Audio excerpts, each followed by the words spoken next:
കനത്ത മഴയെ തുടർന്ന് വീട്ടുകിണർ ഇടിഞ്ഞു താണു. മുണ്ടേരി കച്ചേരിപ്പറമ്പിലാണ് സംഭവം. വടക്കേ വളപ്പിൽ രാജന്റെ വീട് കിണറാണ് രാവിലെ ഇടിഞ്ഞു താണത്.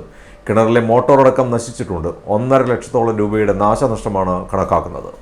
മുണ്ടേരി കച്ചേരിപ്പറമ്പിൽ വടക്കേ വളപ്പിൽ രാജന്റെ വീടിനടുത്ത് കിണർ ഇടിഞ്ഞു താഴ്ന്നു. ഇന്ന് രാവിലെ 9 മണിയോടെ വൻ ശബ്ദത്തോടെ കിണർ ഇടിഞ്ഞു താഴുകയാണ് ഉണ്ടായതെന്നും അടുത്തിടെ ചുറ്റുമതിൽ കെട്ടി സംരക്ഷിക്കുകയും സ്ഥിരമായി വെള്ളമെടുക്കുന്ന കിണറാണെന്നും രാജന്റെ ഭാര്യ ബിന്ദു പറഞ്ഞു.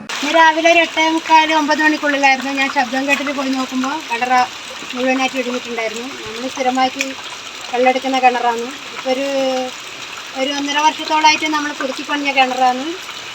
അപ്പോൾ വമ്പൻ നഷ്ടമാണ്. ഒരു 1.5 ലക്ഷത്തിൻ്റെ നഷ്ടം നമുക്ക് എന്തായാലും വന്നിട്ടുണ്ട്.